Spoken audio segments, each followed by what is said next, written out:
Jesus, bom Pai Celestial, estamos aqui ao pé da cruz, Senhor, para sermos ajudados pelo Senhor, porquanto somos seres humanos falíveis e como pessoa falível somos tendentes a errar. Para isso precisamos do Senhor, para alinhar nossos passos, nossos caminhos com a palavra, para que viemos a evitar de estarmos atrapalhados na estrada da vida. Só o Senhor é que nos pontuará com a retidão da palavra. Ajuda-nos com o perdão de nossos pecados, que esta escola dominical produza dentro de nós crescimento espiritual. É o que nós precisamos, pontualidade cristã, realidade do Deus vivo dentro de nós. Com o perdão de nossos pecados, tira de nós tudo aquilo que não presta, tudo aquilo que não é de Deus. Queremos nos ver livres de tudo aquilo que não é de Deus e vestidos com aquilo que é de Deus, que é a tua palavra. Ajuda-nos, ó Deus, para isto viemos aqui. Não viemos aqui para simplesmente um companheirismo físico, mas viemos aqui para o companheirismo espiritual com a tua palavra, porque a fé vem pelo ouvir e ouvir a tua palavra. Perdoe os nossos pecados e aviva dentro de nós a tua obra. Pedimos humildemente, curvado, com a cara no chão, ao pé da cruz, em nome de Jesus Cristo, com o perdão de nossos pecados. Amém, amém, amém, amém, amém. Assim seja. A palavra amém quer dizer assim seja. Senhor Jesus, continue nos abençoando, irmãos. Bom ver você, bom ver você. Não tem jeito de sorrir um para o outro, né? Está com a cara tampada, faz assim, em vez de sorrir, faz assim um para o outro, uma para a outra. Um gesto de satisfação de ver um ao outro. Miguelinho, você tá bom? Saudade de você. Tá chorando, amém, graças a Deus. Bom ver vocês. Deus abençoe, bem-vindo, bem-vindo, bem-vindo, bem-vindo. Você que não pôde vir, está em casa, bem-vindo aí ao computador para assistir o culto desta manhã. Acreditamos que Deus mais uma vez nos ajudará nesta manhã. Vamos começar aqui sem perca de tempo. Uma pergunta veio aqui. Eu gosto dessas perguntas, porque pergunta bíblica há resposta bíblica, não é? Pastor, nós os cristãos, de acordo com a Bíblia e a mensagem, veja, pergunta boa, de acordo com a Bíblia e a mensagem, é correto ajudar as outras obras, outras pessoas, outras obras filantrópicas, ou a outras pessoas de outras linhas? Nós, como cristãos, é correto ajudar pessoas de outras fundações, de outra associação, né, obras filantrópicas? A Bíblia diz que não é correto. A Bíblia, você perguntou de acordo com a Bíblia e com a mensagem, não é? A Bíblia e a mensagem. Então vamos, se há uma pergunta bíblica, há uma resposta bíblica. Abra sua Bíblia em Gálatas capítulo 6, verso 10, bem rapidinho para nós ganharmos tempo. Gálatas capítulo 6, verso 10. Paulo disse: então, enquanto temos tempo, façamos o bem a todos, mas principalmente aos domésticos da fé. Então, o primeiro lugar é aos domésticos da fé. Só isto? Não, vamos abrir também 1 Timóteo 5, verso 8. Primeira carta do apóstolo São Paulo a Timóteo, capítulo 5, verso 8. Aí a pergunta, né? É correto nós, os cristãos, de acordo com a Bíblia e com a mensagem, é correto ajudar os outros, as outras obras filantrópicas, ou a outras pessoas, outras fundações, não é? Acabamos de ler lá em Gálatas 6:10 que a prioridade é aos domésticos da fé. Aqui em 1 Timóteo 5, verso 8, Paulo diz, Paulo é o posicionador da igreja gentílica, é o que posiciona a doutrina correta para os gentios, não é? Capítulo 5, verso 8, 1 Timóteo. Mas se alguém não tem cuidado dos seus, quem são os seus? São os domésticos da fé, no caso da igreja, né? A igreja tem os seus, os nossos, são os domésticos da fé. Se alguém não tem cuidado dos seus, e principalmente os da sua família, aí fala da família física e da família espiritual, negou a fé e é pior do que o infiel. Negou a fé e é pior do que o infiel. Aí a Bíblia, vamos à mensagem? A mensagem agora, anote aí a mensagem, responde a pergunta. O irmão perguntou o que a Bíblia e a mensagem falam, então vamos responder. Lemos a Bíblia, vamos ler a mensagem. Perguntas e respostas número 12, perguntas e respostas número 12, parágrafo 454. Parágrafo 454, é a pergunta de número 18, fizeram exatamente essa pergunta ao profeta. Deve ou não deve uma igreja local cuidar de si mesma, de suas próprias responsabilidades locais, antes de cuidar das necessidades do estrangeiro em outras terras? O irmão Brana diz, sim, a caridade começa em casa, veja você. Nós cuidamos das nossas próprias necessidades aqui, porque esta é a igreja de Deus, ou sempre vossa igrejinha. Vocês não podem nem mesmo obter os livros de cânticos e coisas, vocês não devem enviar a outros, vem? Mas então depois de vocês terem a sua igreja paga e tudo mais, não é? As suas dívidas todas liquidadas, tudo ajeitado e pronto, seguindo em frente, ele prossegue, porque muitas pessoas doam as missões, sendo que não doam à igreja local as coisas assim. Está errado, o profeta reprova isto. É uma fundação, a igreja local é uma associação, é uma fundação diante do governo. Ele reconhece a igreja como uma associação, uma fundação de obra filantrópica. E esta associação é composta de pessoas, são os membros locais que sustenta essa associação, de pessoas necessitadas, despesas diversas, não é? No nosso caso, programas de rádio, tantas despesas evangelísticas e também aos necessitados, aluguel de casa para os necessitados, remédio para os necessitados, ajuda. Para isso nós temos o irmão Brana, a Bíblia, Atos 5, constituiu diáconos com habilidade espiritual para administrar as finanças das ofertas, para cuidar dessa gente nossa. Os domésticos da fé são os nosso povo, a igreja é responsável pelos seus. Às vezes, sempre, de vez em quando, eles me ligam lá dessas entidades pedindo dinheiro. E as meninas, eu vejo elas com os bons olhos, essas que ligam. Ela não sabe que a gente é pastor e liga, o senhor fulano, eu não sei como que ela sabe o nome da gente, deve ser pela lista telefônica, né? Eu estou pedindo, nós somos da fundação tal, e estamos ligando, pedindo ajuda, porque temos uma obra de caridade para ajudar os necessitados.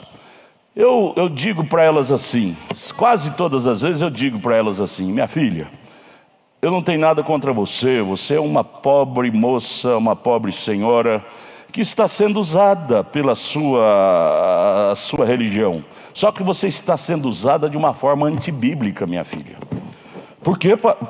Eu disse, eu sou pastor evangélico, eu creio na Bíblia, eu tenho que falar o que a Bíblia disse. A Bíblia diz que nós somos responsáveis pelos nossos.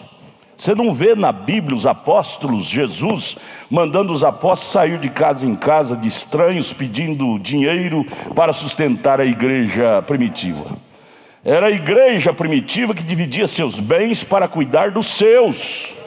esta maneira de mandar discípulos aqui e acolá, buscando cesta básica do mercado, da obra, daquela associação A, associação B, para ajudar o povão, só para fazer média, ibope. O que eles querem é isso, é fazer ibope. Depois torna a igreja, a maior parte são centro espírita que faz isso, né? Pensa que salvação é fazer boas obras. Se boas obras ganhasse salvação, então não precisava do sangue de Jesus, né? Só obras, dinheiro, seria salvo. Eu repreendo elas com amor, porque eu sei que elas não são culpadas, elas são mandadas pelos seus líderes a pedir, ligar para Raimundo e todo mundo pedindo dinheiro para ajudar. Aí anuncia na televisão que eles são ricos, na televisão, a obra e tal, e a Fundação Filantrópica tal, estão dando cestas básicas. É pura mentira, dando nada. Eles pediram de A, de B, de C. Isso é antibíblico, aí faz média, essa coisa errada toda, não é? Não.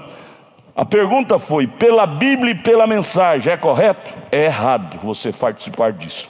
Você é responsável pelos seus domésticos da fé. E quem não faz isso, o que Paulo disse a Timóteo, capítulo 5, verso 8? Mas se alguém não tem cuidado dos seus, e principalmente dos da sua família física e espiritual, negou a fé e é pior do que o infiel. Há muitos que ajudam lá, mas na hora que o diácono passa a oferta, que é o dinheiro que os diáconos usam para socorrer as viúvas necessitados, não ajuda. Às vezes eu fico assim admirado, certos irmãos, digo, pastor, eu tenho uma chamada no meu coração para fundar uma obra de filantropia, para ajudar os meninos de rua, e às vezes é onde eu passo, pastor, menino de rua faz fila atrás de mim pedindo dinheiro e eu dou. Eu sei, eu tenho certeza, aquela pessoa é mão de vaca na igreja, nem dizimista é. E, no entanto, participando só para fazer média, e se torna o santão do bairro. Fulano é o santo do bairro. Isto é errado. Você é responsável pela obra a qual você foi chamada. A igreja é uma obra filantrópica que ajuda os seus, os domésticos. E assim a igreja se torna uma igreja forte, abençoado, uma igreja bíblica. Não haverá nenhum passando fome em nosso meio, não haverá ninguém em necessidade em nosso meio. Os diáconos, homens hábeis, administram isto através da colaboração de todos, não é? Então, quando você ver ao irmão ou irmã falar isso, está participando disso, diga, irmão, está errado. Aí você cita a Bíblia para ele, como eu li, 1 Timóteo 5:8, Gálatas 6, verso 10, e a mensagem do irmão Brana, perguntas e respostas, número 12, parágrafo 454 e 455. É errado. Principalmente os domésticos da fé, nós somos responsáveis por ele. Aí o irmão Brana disse, depois, não é? Mas primeiro é nossa família espiritual. Eu disse, sempre eu falo para elas, as moças que me ligam, eu disse, se toda a igreja, minha filha, tivesse essa responsabilidade com seus, não haveria ninguém passando fome aí. Ninguém passando fome aí na rua. A igreja socorreria, mas querem fazer média, sabe? Não cuida dos seus, e aí fica pedindo aqui, pedindo ali, sabe? Isso é antibíblico. Igreja bíblica faz o que a igreja bíblica fez. Amém, glória, glória, glória, glória, glória, glória. Isso dá para transbordar em língua estranha, viu? Agora nós vamos aqui para colocarmos em pé para Efésios capítulo 1. Não, espera aí, na hora certa eu chamo. O Moisés é um bom secretário e ele me lembra das coisas na hora. Amém. Pena que a irmã não chama ele de bonito, um menino tão bonito desse, a irmã não fala. Vamos, Efésios capítulo 1, verso 3 ao 5. Eu quero falar nesta manhã, meus queridos, sobre a grande responsabilidade de nós, a adoção, sermos chamados de filhos de adoção. Como é que foi o tema que eu dei, irmão Moisés, na pregação de hoje? Características de filho de adoção. Vamos focar nesta frase, nesse tema. As características de filho, ou seja, o comportamento de filhos de adoção. Não é importante somente ler sobre adoção. É bom compreendermos quais são as características bíblicas cristãs do filho de adoção. Há muitas pessoas que dizem: eu sou cristão, vou morar no céu, vou ser arrebatado, mas não tem as características, as qualidades. Vamos então estudar isso nesta manhã. Que Deus segura o relógio aí, irmão, vocês estão em cima, segura esse relógio, não deixa ele rodar não, viu? Aos Efésios capítulo 1, verso 3 ao 5. Bendito Deus e Pai de nosso Senhor Jesus Cristo, o qual nos abençoou com todas as bênçãos espirituais nos lugares celestiais em Cristo, como também nos elegeu nele antes da fundação do mundo, para que fôssemos santos, separados do pecado, e irrepreensíveis diante dele em caridade, em amor, e nos predestinou para filhos de adoção. Adoção é falar no lugar do pai, viu? Nós não vamos falar no lugar do pai com uma vida toda atrapalhada, não. Nos predestinou para filhos de adoção por Jesus Cristo para si mesmo, segundo o beneplácito da sua vontade. Jesus ajude a nós com o perdão de nossos pecados, em nome de Jesus, amém. Assentai-vos. Filhos de adoção, as qualidades, as características de filho de adoção. Quero que vocês desfolhem a Bíblia. Não é importante só você carregar a Bíblia, o importante é você ler a Bíblia. Principalmente nas escolas, nos cultos que é exigido ler a Bíblia, leia. Porque conhecer de uma forma mental é uma coisa, mas conhecer de uma forma oral, ler com os olhos é mais firmeza. Vamos ver aqui em 2 aos Tessalonicenses, capítulo 2, verso 10 a seguir. Segunda epístola de Paulo aos Tessalonicenses, capítulo 2, verso 10 a seguir. Eu quero colocar nosso coração nesta manhã sobre o apego, eu, você, devemos ter pela verdade. Não importa quão atrapalhado nossa vida esteja, mas se em nós, Deus ver em nós, lá no nosso interior, na nossa alma, um amor pela verdade, Ele nos ajudará, Ele ajeitará nossa vida. Não importa a condição que você estiver, que o diabo te deu a rasteira, te jogou no chão, não importa. O diabo, enquanto somos humanos, ele é esperto. Às vezes ele dá rasteira na gente e derruba. Mas o que nós não podemos perder de vista é o apego pela verdade. Jesus disse: conhecereis a verdade, e a verdade é que vos libertará. Não é a mentira, não é a confusão. Vamos ver o apóstolo São Paulo, o apóstolo que colocou a igreja na base para o crescimento espiritual. Paulo foi o responsável que Deus enviou para isto. Abra a Bíblia, vamos ler. 2 aos Tessalonicenses, capítulo 2, verso 10 a seguir. E com todo o engano da injustiça para os que perecem, o diabo fazendo com as pessoas, porque não receberam. Paulo está dizendo, as pessoas que foram enganadas pelo diabo é porque não receberam o amor da verdade para se salvarem. São as presas que o diabo consegue para a sua arapuca. Pessoas que não receberam o amor da verdade para se salvarem.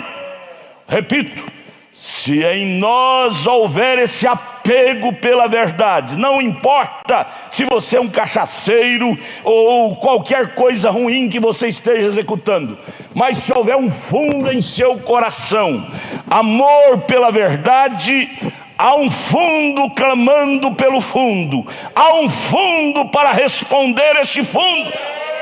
O que não pode acontecer em nós é o comodismo.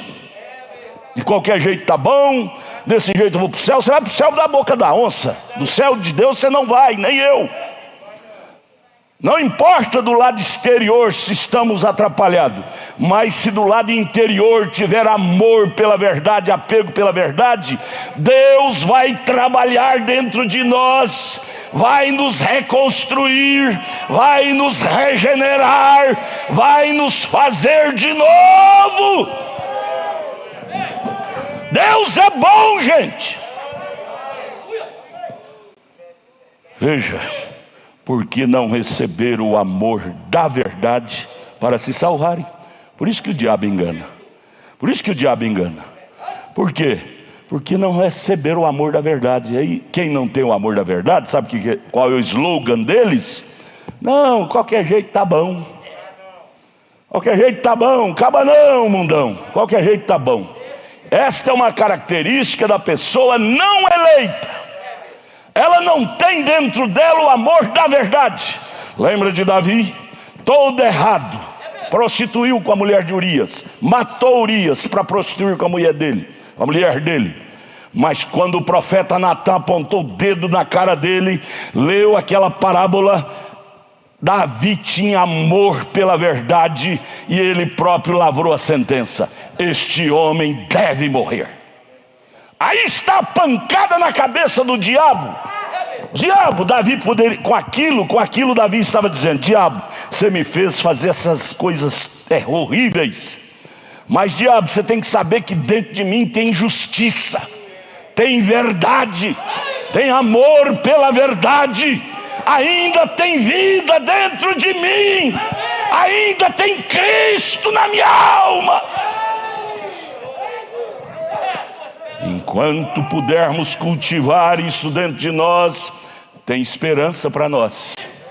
Mas a hora que você perder isso de vista e deixar esse apego pela verdade, você não terá mais recursos para você. Veja, por isso, verso 11, por isso Deus lhes enviará a operação do erro. Veja, quem perdeu o amor pela verdade, Deus libera o diabo, encher a mente dele de doutrinas erradas, operação do erro. Para quê? Para crer na mentira. Para crer na mentira. Aí vem o verso 13: mas devemos sempre dar graças a Deus por vós. Paulo vira para o eleito. Esse eleito é você, é você. Devemos dar graças a Deus por vós, irmãos amados do Senhor, por vos ter Deus elegido desde o princípio para a salvação, eleição, para a predestinação, em santificação do Espírito e fé da verdade. A fé da verdade. Quem é a verdade? Jesus disse: eu sou o caminho, a verdade e a vida. Ter fé da verdade é ter fé de Cristo. Deus nos elegeu desde antes da fundação do mundo para ter a fé da verdade dentro de nós.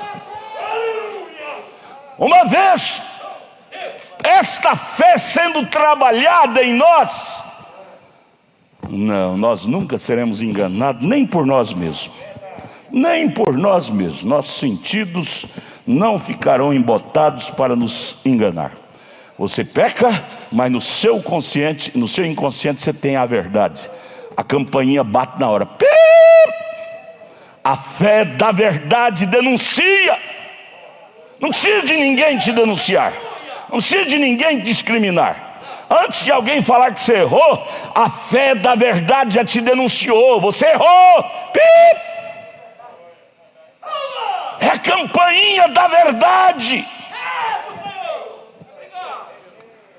Isto deve ser trabalhado em nós. Aí São João, 1 João capítulo 4, verso 6. 1 João, ainda falando a fé da verdade, trabalhar a fé, a cultura da verdade em nós, viu? Pelo menos isto, amados irmãos, Deus deve enxergar dentro de nós o apego pela verdade, é isso que nos salva. A Maria Madalena estava toda atrapalhada. Quem salvou a Maria Madalena? É a fé da verdade que tinha dentro dela. A Raabe, a samaritana, elas estavam do lado exterior toda desordenada, mas havia um apego pela verdade. O dia que elas encontraram a Jesus, elas disseram: Deus, nós estávamos esperando por isto toda a nossa vida. 1 João capítulo 4, verso 6, São João, concordando com Paulo, disse: nós somos de Deus. Diga, irmã, irmão, nós somos de Deus. Aquele que conhece a Deus, ouve-nos. Prova que a pessoa não é de Deus é que não gosta de ouvir a verdade. Prova que a pessoa é de Deus é porque ama ouvir a verdade. Repetir, 1 São João capítulo 4, verso 6. Você que está em sua casa, acompanhe. É uma escola, a escola é que faz o aluno passar de ano. Aluno que não frequenta a escola não passa de ano. Nunca vai ser alguém na vida. Você nunca vai ser um alguém em Cristo na vida se você não fitar nas matérias, principalmente das escolas dominicais. Nós somos de Deus. E você tem que firmar e bater com o martelo e arrebitar na sua alma. Aquele que não é de Deus não nos ouve. Se não ouvir a João, muito menos a William Branham. Nisto conhecemos nós, o quê? O espírito da verdade e o espírito do erro. Os que não são de Deus não amam a verdade, amam o erro. Mas você te julga pelo que está dentro de você. Irmão, lá em cima, esqueci o nome, lá de Ceilândia, achei tão bonito. Ele chegou esses dias quase chorando ali: pastor, eu tive um tempo aqui e sumi. Eu disse: estava com saudade do senhor. Ele disse: pastor, eu quero que o senhor saiba, eu não dou conta de ficar fora disto. Foi isso que o senhor falou, não foi? Levante a mão. Eu não dou conta de ficar fora disto. Dentro de mim há algo que ama isto. É isto, irmão, que dá chance para Deus nos restaurar. É o amor pela verdade. Aí vamos aqui agora, preste atenção, vocês que estão na internet. Há muita gente que podia estar aqui, ali fora no pátio. É muito melhor estar aqui. O que Davi disse no Salmo 27? É melhor ser um capacho na porta. Capacho é tapete. Mas estar na casa do Senhor do que ser o que ele falou? É melhor ser um capacho na casa de Deus do que ser outra coisa fora da casa de Deus. É melhor assentar lá nos bancos ali no pátio do que ficar em casa sentado na poltrona e qualquer coisa te distrai. A igreja, seja qualquer lugar da dependência da igreja, há uma atmosfera diferente vindo à igreja. Poderia encher de gente lá fora, lá em cima, tem departamento aí que cabe muita gente. Mas o comodismo tira o amor da verdade. Deixa eu colocar aqui sobre a hora em que estamos vivendo. As pessoas perderam o compromisso com a verdade, perderam o amor pela verdade e se tornaram um monte de mentecaptos. Mentecaptos, pessoas que perderam o senso do bom caráter mental, psíquico e espiritual. E a razão pela qual eu vou discorrer aqui alguma coisa: a sociedade moderna está adoecendo coletivamente. Enumerarei apenas alguns pontos, porque a sociedade moderna está adoecendo coletivamente. A tristeza e a angústia estão aumentando. A indústria do lazer está expandindo. Nunca tivemos uma fonte de estímulos para excitar a energia emocional como na atualidade. Lazeres, lazeres, lazeres, lazeres. Indústria do lazer. A indústria da moda, os parques temáticos, os jogos esportivos, a internet, a televisão, os estilos musicais e a literatura explodiram nas últimas décadas.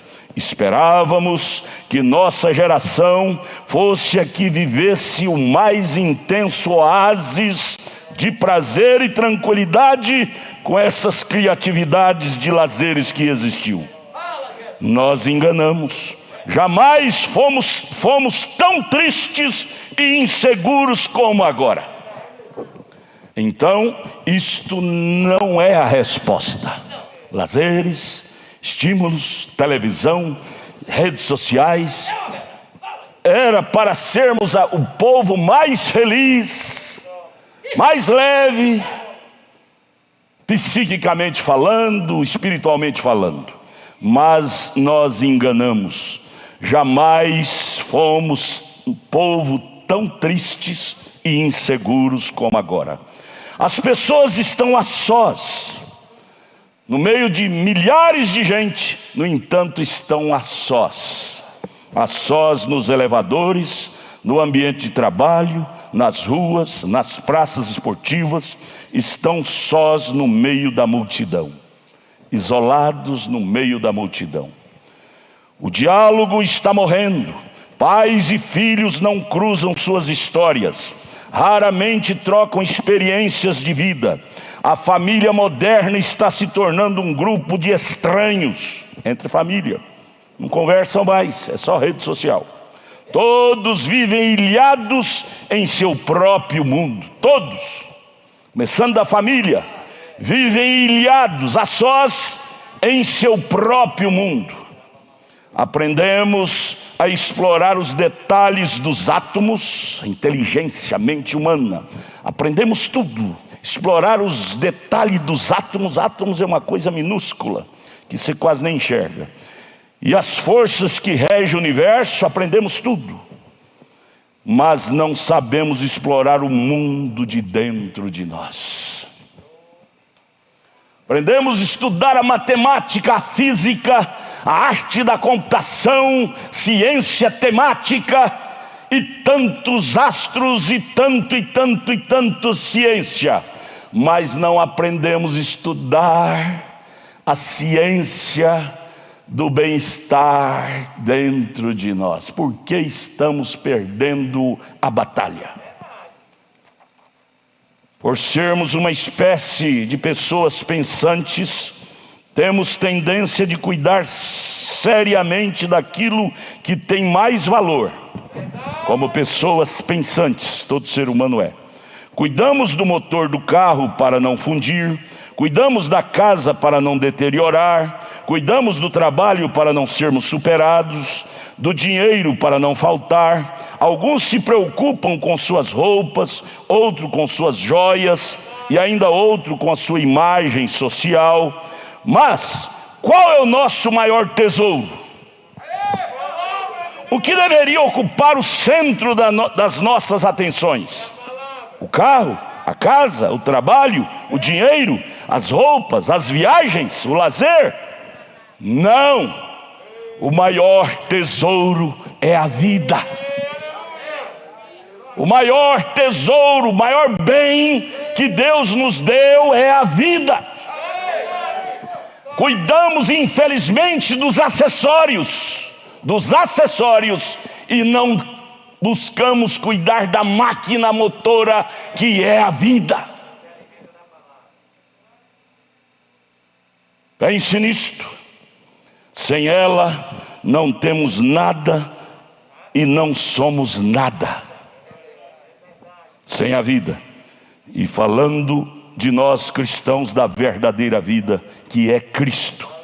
Fora disto é tudo fantasia.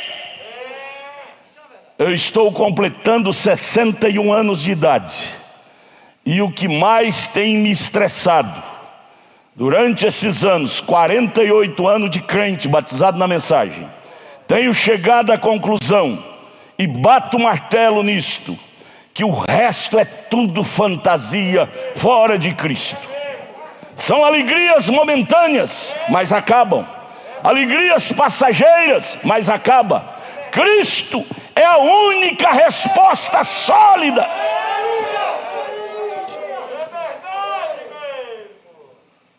E sem qualidade de vida, não é importante só ter vida, é importante é ter qualidade de vida. Me diga para mim uma melhor qualidade de vida fora de Cristo. Você tem passeios, viaja para a Europa. Eu vou viajar, fazer uma turnê. Estou cansado de ver isto. Estou cansado de ver isto. Eu gosto muito de prestar atenção nas coisas. Pessoas que chegam em casa de uma turnê e faz outra. Tem dinheiro, são endinheirados. E no entanto, de repente você fica sabendo que morreu suicidado. Não tinha paz. Não tinha vida. Vivia de fantasia.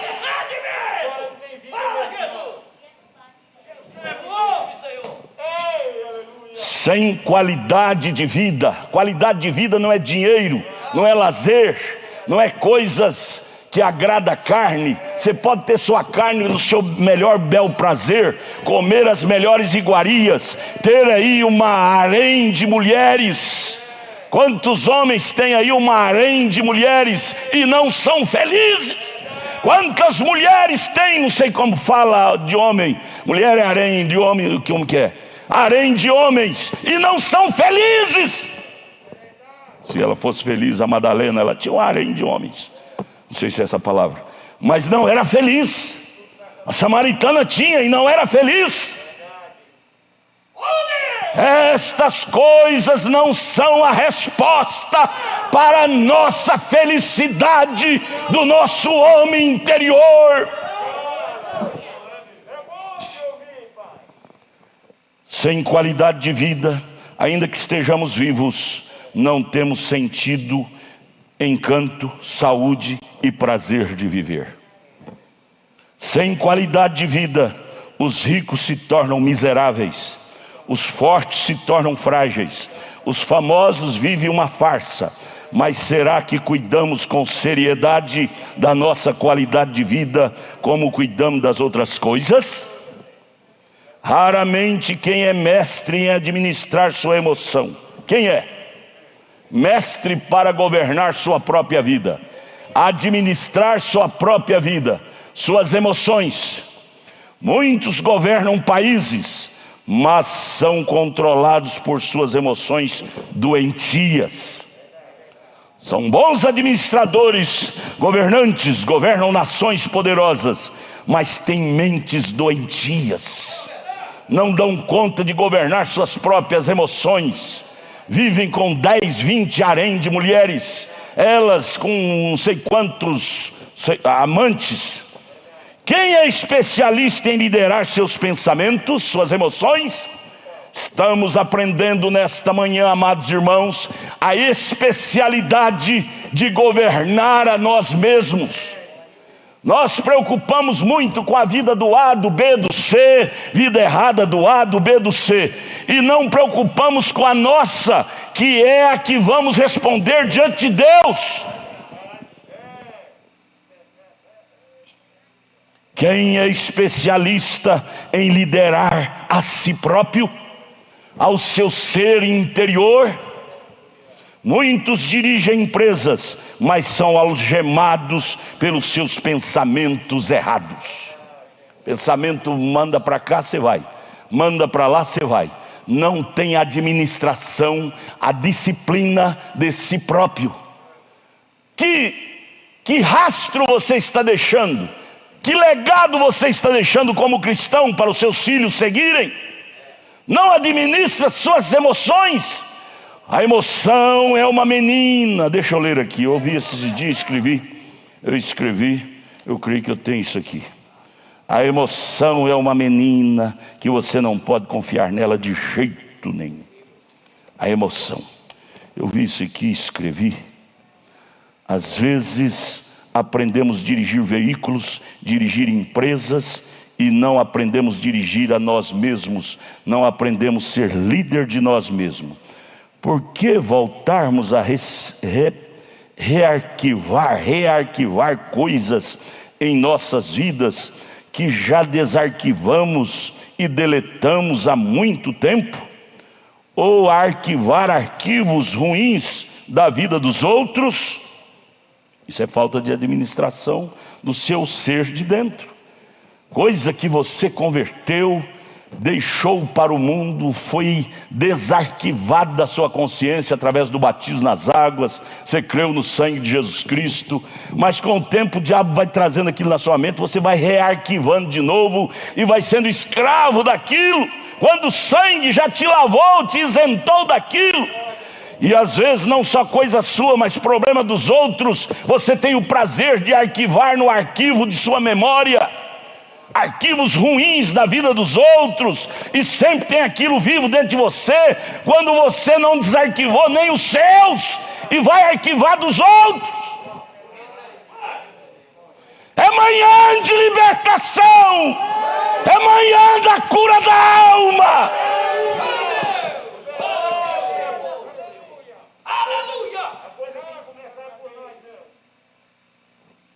Mas não é esse aqui.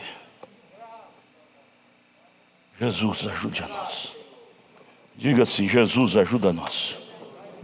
Em misericórdia, precisamos de uma lavagem espiritual. Nosso espírito às vezes fica sujo. A melhor é aqui. Deixa eu ver aqui sobre a emoção. É uma menina que você não pode confiar nela.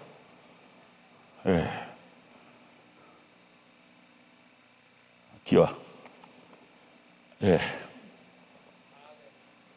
Aqui, ó. Emoção.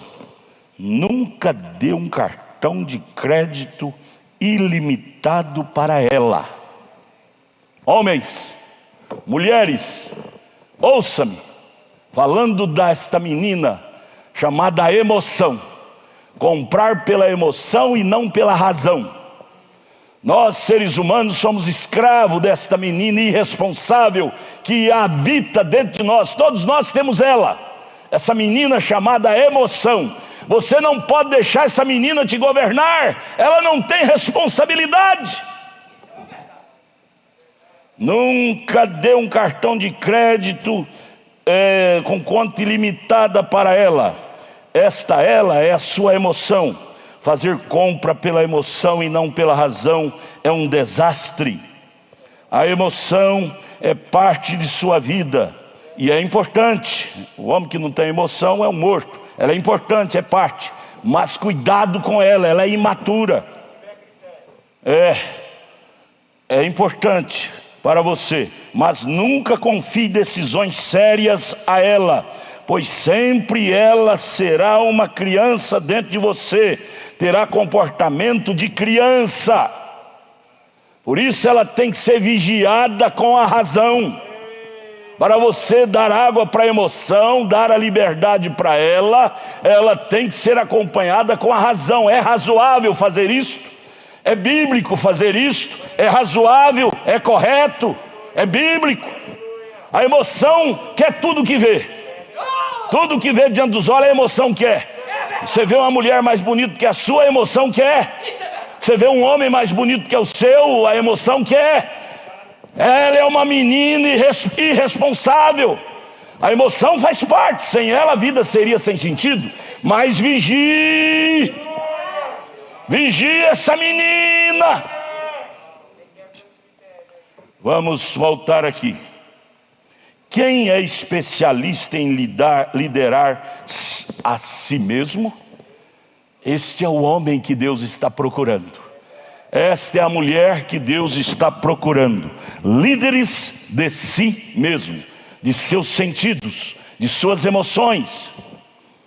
Muitos dirigem empresas, mas são algemados pelos seus pensamentos. Escravo, prisioneiro de seus pensamentos e prisioneiro de pensamento dos outros. Qualquer pessoa faz a cabeça dele. Você já viu essa expressão, fazer a cabeça? Sei lá o que significa, mas é mais ou menos isso, né? A Maria vai com as outras. Escravo de liderança de outros que ferem a Bíblia. Temos que ser submissos? Temos. Diz a Bíblia, diz a mensagem, diz o irmão Brana, submisso. Desde que aquilo tenha fundo bíblico correto. São escravos de seus pensamentos, seus instintos. Sofrem por pequenos problemas. E o que é pior, por coisas que nunca irão acontecer. Vive sempre o amanhã em vez de viver o hoje. Está sempre olhando para o amanhã em vez de usufruir do hoje. Gente, coma, beba, durma, relaxe, ame o hoje. Amanhã não nos pertence. Muitas pessoas são escravas do amanhã. Fica sem comer, sem dormir, pensando só no amanhã, no amanhã. E o hoje? Aí vira o crente urutau. Crente urutau. O senhor é lá do Mato Grosso, o senhor conheceu o urutau lá? Urutau, todo dia que você chega para ele, está cantando: amanhã eu vou, amanhã eu vou, amanhã eu vou. Urutau não, curiango, né? Curiango. Crente curiango. Amanhã eu vou ler a Bíblia, amanhã eu vou ler a mensagem, amanhã eu vou orar, amanhã eu vou ser mais crente. Só fixando o amanhã. Vamos puxar o amanhã para hoje. É hoje eu vou ser cristão. É hoje eu vou ser o líder de minhas emoções. Quem destila sabedoria nas derrotas é um perito em pensar antes de reagir. Sabedoria nas derrotas. Não é porque o diabo te deu uma rasteira e você foi vencido que você tem que se tornar presa dele, não. De jeito nenhum. Existe o pé da cruz para você recorrer à força maior que é Cristo, e Cristo te tirará daquela derrota, daquele charco de lodo que você caiu. Olhe, há um poder maior a nosso favor. Administre o seu homem interior crendo no maior. Aí vem até psicólogos e psiquiatras, que são profissionais com a responsabilidade de cuidar da saúde dos outros, têm dificuldade de cuidar da sua própria qualidade de vida. São profissionais em aconselhar o ar. Você chega na sala de um psicólogo, de um psiquiatra, de um psicanalista, eles sabem falar bonito. Eles aprenderam na faculdade, são coisas mecânicas, mas não aplicam nada daquilo para si. São escravos de seus traumas, escravos de seus instintos. A pior controvérsia, disparidade, é você chegar na sala de um médico, principalmente médico do coração, e ver ele fumando cigarro. Isso é uma disparidade. Isso choca com a própria profissão dele. Chegar na sala de um psiquiatra e ver ele fumando um cigarro, ou ver ele bêbado de bebida alcoólica. E o que existe demais. Então isto não é a resposta. Tudo bem, Jesus diz: faça o que eles mandam, mas não faça o que eles fazem. Mas deixa eu repetir aqui, até os psicólogos, psiquiatras, que são profissionais com a responsabilidade de cuidar da saúde dos outros, eles próprios têm dificuldade de cuidar da sua própria qualidade de vida. Por quê? Não se humilha. Cresceu, subiu no píncaro da filosofia, da psicanálise, da psicologia, da psiquiatria, e se torna um dono da sua própria vida e não sabe que são pobres. Não deixa o ser maior cuidar deles. Aí vive com pobreza de vida. Muitos exigem demais de si, trabalham excessivamente nas coisas humanas, mecânicas, e não têm tempo para se dedicar àquilo que é mais importante, que é a alma, que é a qualidade de vida. Qualidade de vida, amados, fala do interior. O interior, se não estiver bem, não tem como o exterior estar bem. E para estar bem no interior, você tem que estar ligado com aquele homem lá de cima. Ele é que regula os ponteiros do nosso homem interior. Ele fora do quadro, tudo ficará desordenado. Sua vida material, espiritual, conjugal, psíquica, social, estará tudo desordenado, porque Ele é que controla os ponteiros do nosso homem interior. É Cristo, é Cristo, é Cristo.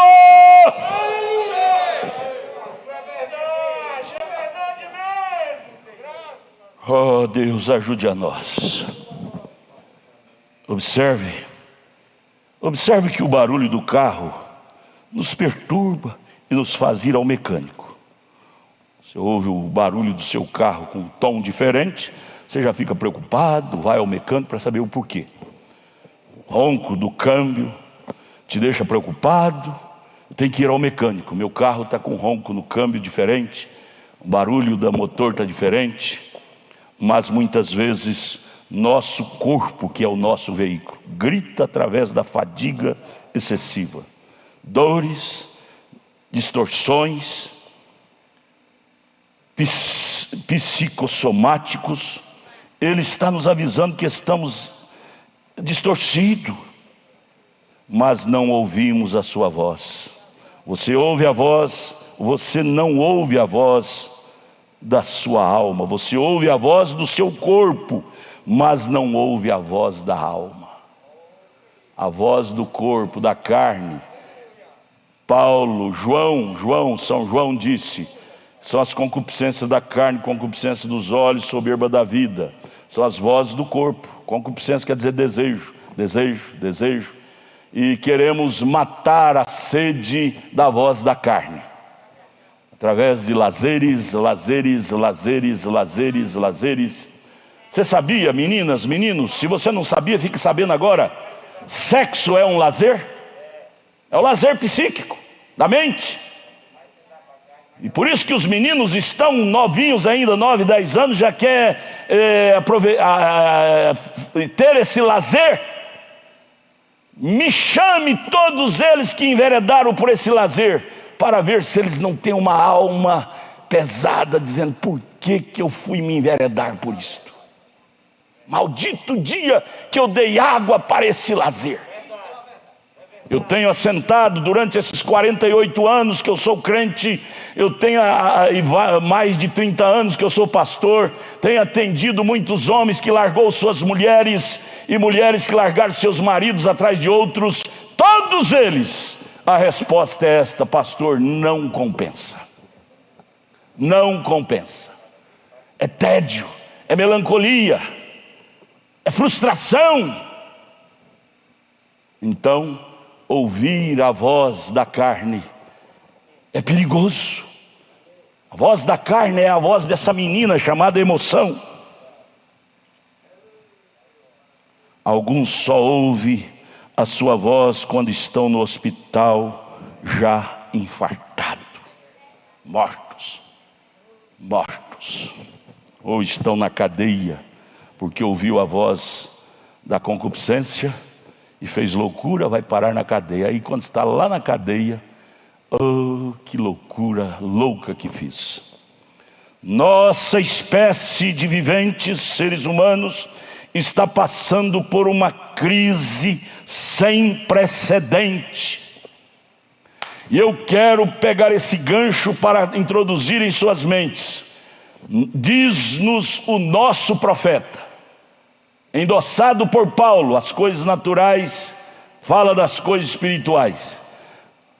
Toda peripécia, todo mal que se desenrola fisicamente nas pessoas, males espirituais estão se desenrolando paralelamente.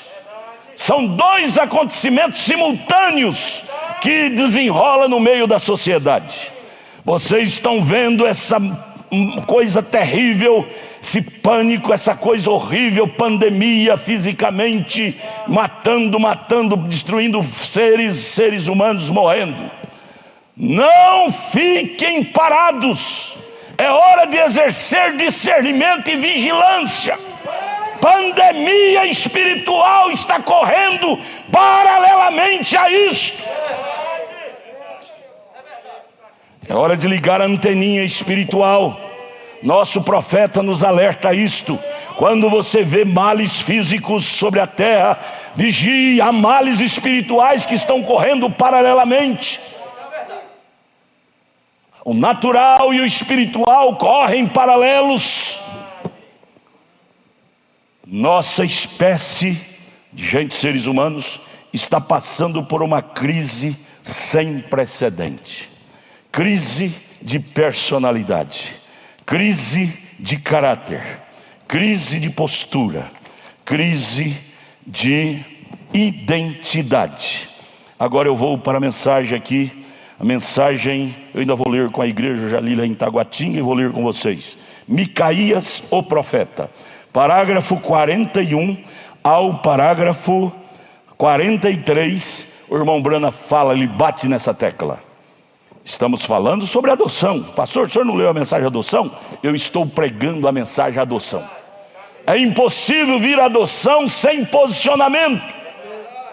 Posicionamento. Há muitos pastores que entendem diferente.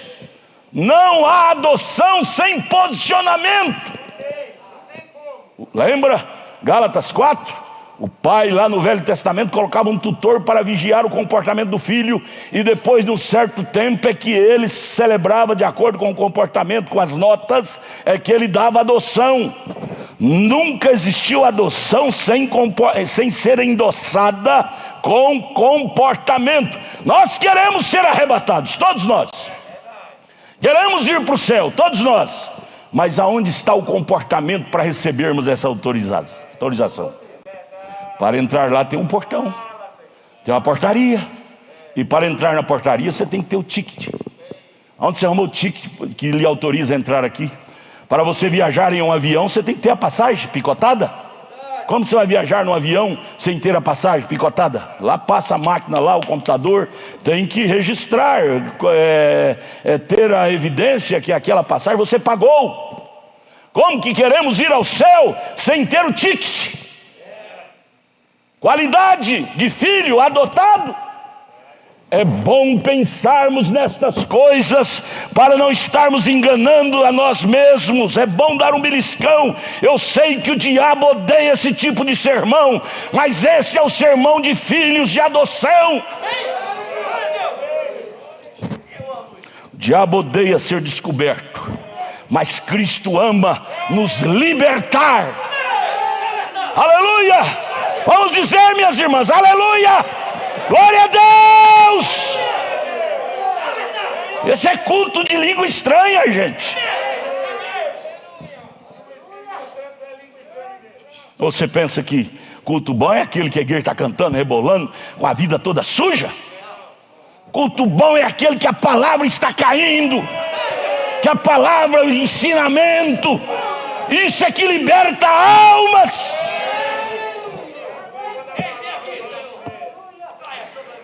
Vamos lá, baseado nessa colocação, nossa espécie seres humanos, está passando por uma crise sem precedente. Crise psíquica, crise espiritual, crise da vida cristã, crise.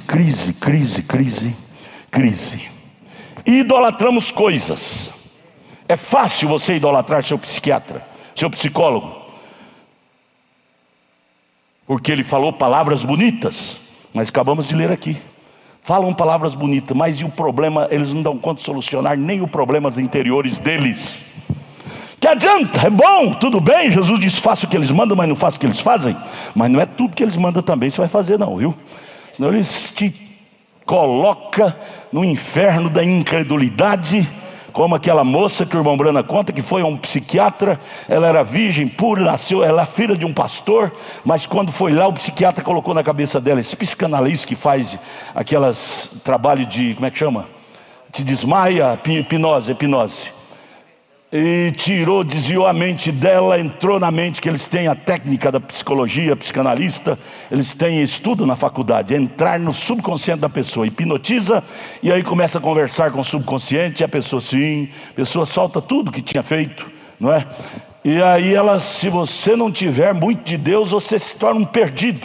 Aquela moça era filha de um pastor, nasceu num lar cristão, virgem, e o hipnotizador disse: como pode você, uma moça de 28 anos, virgem? Essa é a razão pela qual você está nessa situação. Eles julgam pelo que eles aprenderam na faculdade. Nós julgamos pelo que nós aprendemos na Bíblia.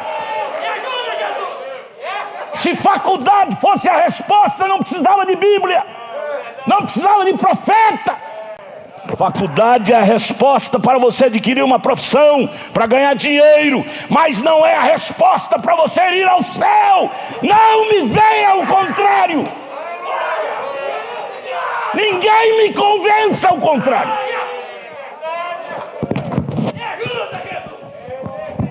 Por que esse microfone não para aqui mais, hein? Culpa do Moisés. Vamos aqui.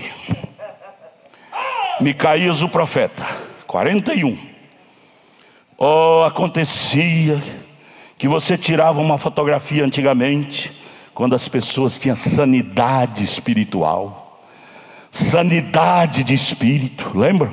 Os mais antigos aqui lembram disto. Era tudo original, não havia malícia ruim, era mentes virgens, maioria, não é? Tirava uma fotografia, era coisa original, não era trabalhada. Hoje, você não pode nem acreditar nessas fotos. Meninas, meninos, rapazes, não vá atrás dessas fotografias, dessas rainhas de beleza. Tem um programa na internet, como é que chama, irmão, que faz ficar bonito? Photoshop. Tira as riscas, pés de galinha, muda até o pentear do cabelo, muda tudo. Photoshop. E aí você cai naquela arapuca. Aí a mulher mais linda, puro Photoshop. Foto falsa aparência.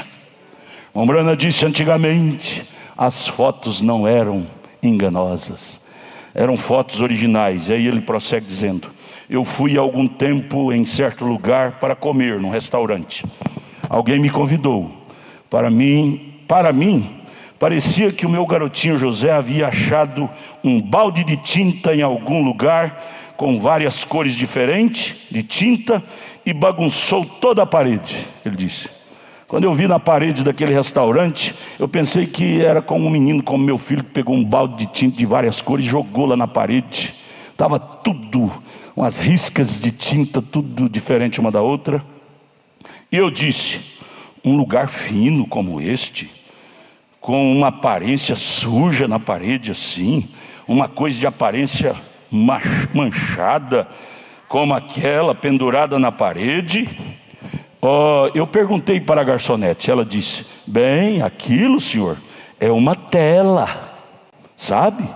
Eu disse: com certeza, parece que estava embaixo de uma tinta que pingou, de uma escada em algum lugar onde eles faziam algum tipo de decoração, e aquilo estava debaixo de um tinteiro de várias cores. Ela disse: não. Ela disse: senhor, aquilo foi pintado por fulano de tal e ciclano, maior pintor do século. Mombrana, misericórdia, onde está a mente desse pintor? O irmão Brando disse: ora, aquilo não parecia nem mesmo uma pintura. E ela disse: esqueci quantos dólares aquele quadro pendurado na parede custou, senhor, caríssimo. O irmão Brando disse: foi um menino que pegou uma lata de tinta de várias cores e jogou assim, aqueles riscos de tinta, e disse que custou milhares. Veja a mente das pessoas, irmão, o valor da mente. Pagar caro numa coisa cheia de risco, não tem sentido. Aí eles escrevem embaixo: eu não vim para ser entendido, eu vim para confundir. Tem um pintor que tem esse slogan: eu não vim para ser entendido, eu vim para confundir. Eu disse: se fosse comigo, eu daria esse tanto de dinheiro, era para tirá-lo dali, tirar essa feiura aí da parede. Eu disse: porque ele me dá angústia até a morte, e tem uma aparência tão repugnante, esse quadro. Mas veja aqui, voltando à frase: nossa espécie de humanos está passando por uma crise sem precedente, crise de personalidade, idolatrando obras de neuróticos. O mundo dos neuróticos, neuróticos trabalhando e neuróticos adorando neuróticos, promovendo. É o caso do pensamento. Cadê meu secretário, irmão Magno? Irmão, o senhor sabe como é que chama aquele pensamento? Como é que é? Neuróticos criou essa tese de pensamento. Como é que é? Livre pensamento. Cadê Lourinho, gente? Ideologia de pensamento, a tese criada por neuróticos, e a maioria dos seres humanos curvados diante dessa tese. Ideologia de pensamento: uma criança tem o direito de escolher o sexo. Deus errou de fazer ela homem, fazer ele homem, fazer ela mulher. Ele tem o direito. Ideologia de pensamento, teses de neuróticos. Então ele é mulher, então ele vai ter que ter os seus dias críticos, viu? É mulher, escolheu ser mulher.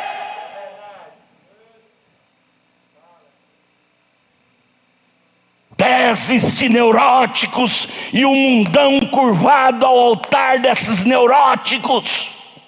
E muitos crentes também aderindo-se a isso, pobres de espírito, sendo manipulado por esses pobres de espírito. Irmão, nós temos que nos valorizar mais, irmão.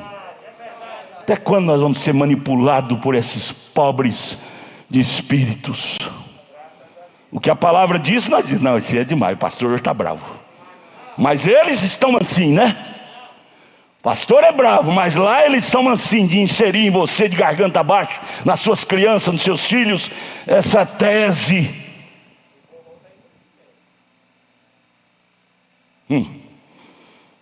Olha, irmão, enquanto vocês quiserem ouvir a verdade, vem cá. O dia que vocês não quiserem mais, vai para outro mundo, vai lá na outra igreja. Vai para outra igreja. Não precisa ficar aqui não. Eu quero pessoas que amem a verdade. Eu não quero quantidade, eu quero é qualidade. Qualidade de eleito.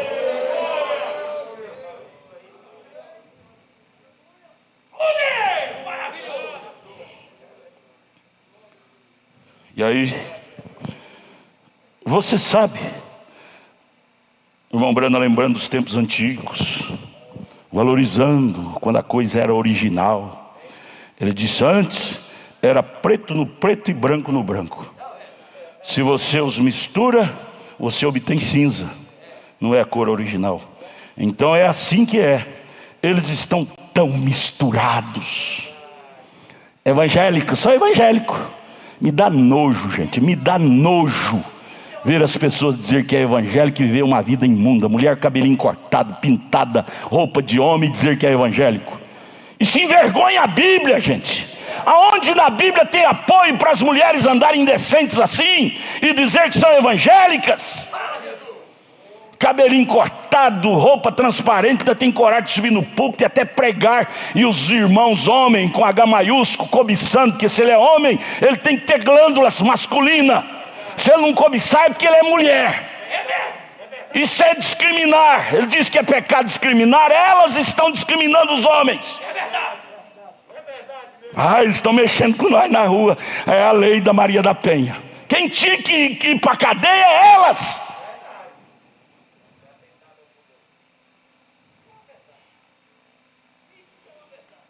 Oh Deus, ajuda nós. Irmãos, volto a dizer, vocês querem ouvir a verdade? Vem para cá. Tabernáculo da Fé Pedregal, quadra 479, lote 16. Vocês da internet. Mas se não quiser, vai lá para o mundão. Lá é bom para vocês. Mas aqui tem pessoas que amam. Qualidade de vida é o ouro.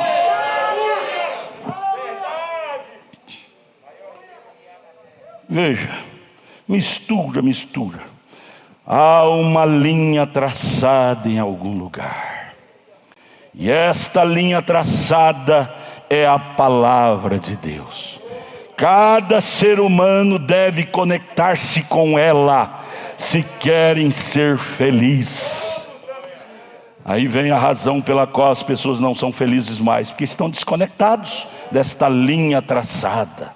Estou lendo o parágrafo 42 da mensagem Micaías o profeta. Você pode pegar ela aí na Casa da Literatura. Micaías o profeta é a mensagem, a bem-aventurança esquecida. É duas mensagens, a bem-aventurança e Micaías o profeta. Há uma linha da verdadeira felicidade, do verdadeiro companheirismo. Como eu posso ter companheirismo com você quando seu espírito é mundano? Amós 3:3, como pode andar dois juntos se não tiver com o mesmo espírito, o mesmo acordo? Há uma linha, essa antiga linha nunca perdeu seus valores. Esta linha chama-se Bíblia Sagrada, chama-se Palavra de Deus. Esta linha chama-se Cristo, Cristo, Cristo, Cristo. Fora disto é distúrbio, é desgraça.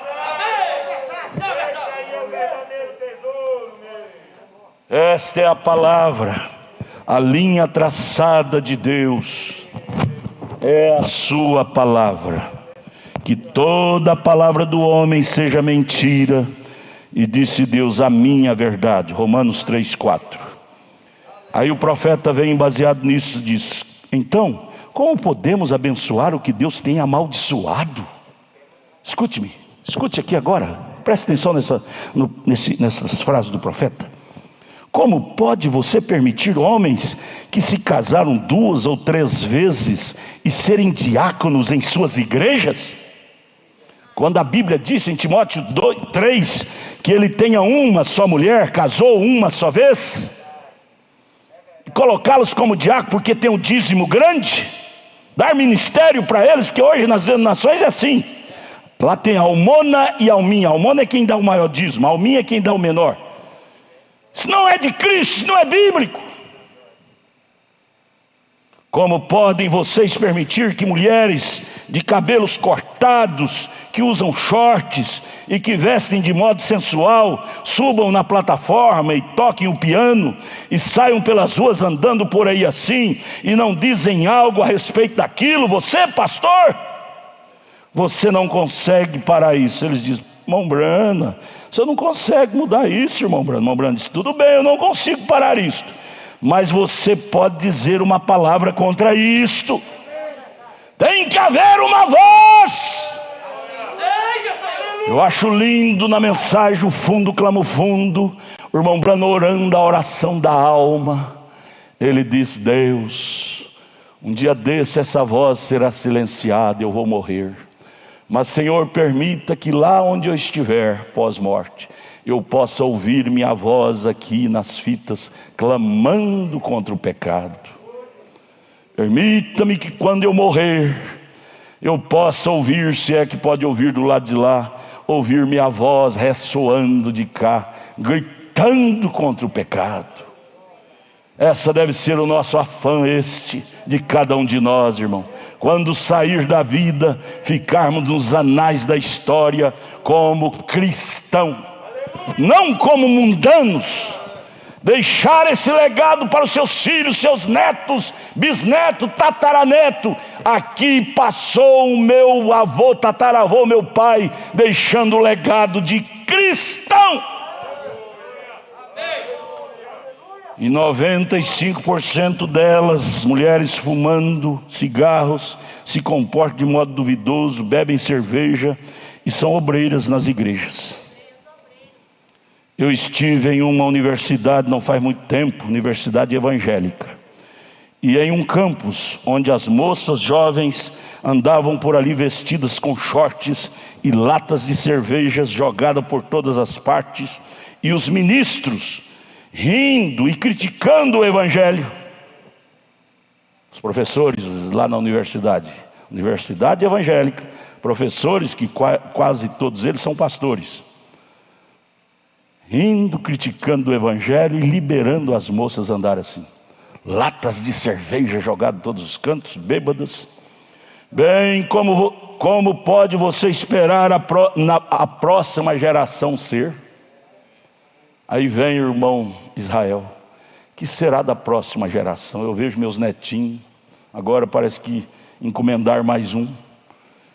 Na hora eu apresento aqui, mas me dá uma dó dos bichinhos. Todas as crianças que eu apresento aqui. Sabe por quê? Que será da geração deles, se Deus não tiver misericórdia? Vivendo neste mundo que se tornou um lixo, entre psicóticos. Se eles não tiverem muito de Deus, se os pais deles não inserir Cristo na alma deles, eles serão produtos de lixo dentro deles. Eu bato nessa tecla e vou bater até morrer. A responsabilidade de ser pai, de ser mãe é muito séria. Há muitas mães que não são mães, são matriz, e muitos pais são só reprodutores, não tem nada de caráter de pai para deixar legados para os filhos. Não tem culto doméstico, é um cultinho rasinho. Jesus abençoe, minha mãe não passa nem do teto a oração. Não chora com os filhos no culto doméstico, para eles sentirem presença de Deus. Cultos superficiais.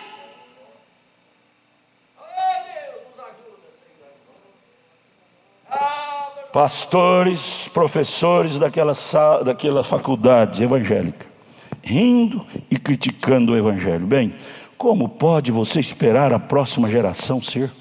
O que eles serão? Onde está a linha traçada? A linha traçada chamada Palavra de Deus. Onde está ela no meio dessa geração podre, chamada evangélica? Aí ele disse: eu tinha um velho amigo metodista, o Dr. Spurgeon. Ele costumava cantar uma canção dizendo: nós deixamos cair as barras, nós nos comprometemos com o pecado, nós deixamos cair as barras e as ovelhas saíram, mas como as cabras entraram. As ovelhas saíram do aprisco, mas como as cabras entraram, misturaram. Foi quando você deixou cair as barras que isto aconteceu, lembra? Lembra, pois, de onde caíste. Foi quando você deixou cair as barras da bandeira da palavra, a linha traçada. Você deixou de vigiar a linha da palavra, linha traçada. Foi quando o diabo entrou em sua vida e te infernizou todinho, você e sua casa. Mas ainda há chance. Cordeiro ainda está no trono de intercessão. Arrependei-vos e convertei-vos e volte ao evangelho. Volte ao altar com lágrimas para reconstituir suas famílias, suas vidas com Deus.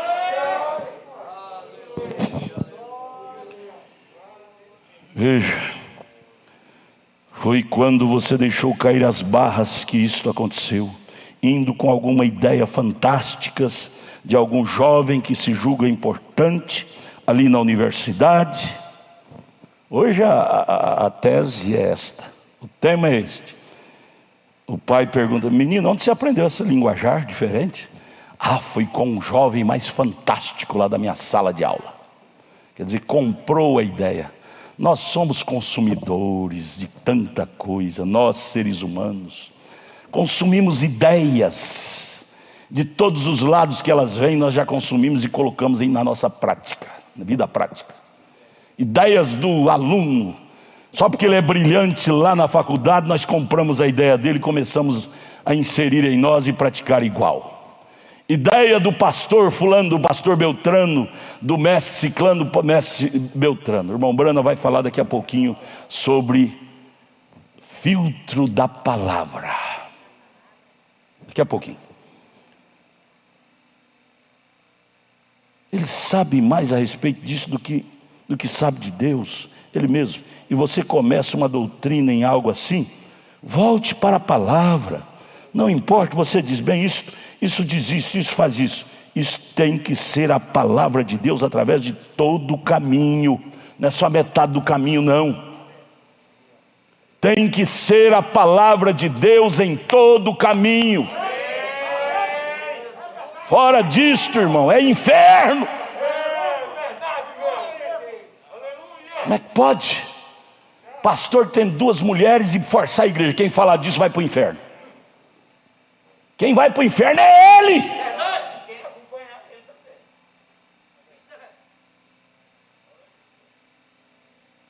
Como é que pode? Um dia eu fiquei estarrecido. Um homem lá de longe, brigando com a igreja, entregando até a esposa para Satanás diante da igreja, para apoiar ele e viver com outra. Irmão, nem Davi fez isto. Quando Davi fez isto, e o profeta Natan disse que ele estava errado, e perguntou: Davi, o que é que deve fazer com esse homem? Davi não advogou seu erro. Davi disse: esse homem deve morrer. Ele não entregou Natan para o diabo, não, por Natan ter denunciado o pecado dele. Ele disse: foi assim, esse homem que fez isso, Natan, deve morrer. Natan disse: esse homem é você. Ele não retrucou, não. Ele ficou calado, ele se humilhou, ele pagou o preço. Às vezes nós não queremos pagar o preço, praticamos maldade, sujeira, e quando nos coloca no canto da parede queremos advogar. Irmão, eu comecei falando isto, não importa, porque nenhum de nós estamos livres disto. Não levante o dedo e dizer que você está livre, que você não está, não, você é humano. Mas o que nos salva é o amor da verdade dentro de nós. Davi estava todo enredado nesse caso, mas ele conservou o amor da verdade, aceitou a correção, se julgou a si mesmo, e Deus o reergueu novamente. O maior pecado é advogar o pecado. O maior erro é advogar nossos erros. Seja comigo, seja com a minha família, seja quem for. Erro é erro, é verdade é verdade. Isso me dá chance de ser ajudado por Deus.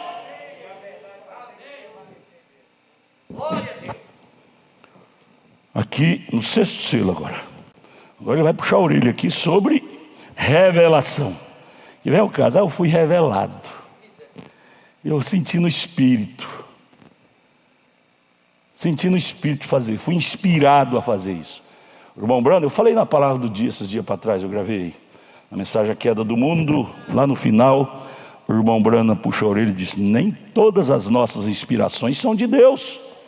E a pessoa dizendo: eu fui inspirado a fazer isso. Vamos checar com a Bíblia, com a mensagem do irmão Brando, para ver se essa inspiração é de Deus. O irmão Brando disse: eu vou para o mato caçar. Caçar é um hobby, mas eu vou lá para falar com Deus. E lá me vem revelação, inspiração, mas às vezes eu não tenho caderno, eu escrevo até na coronha da espingarda.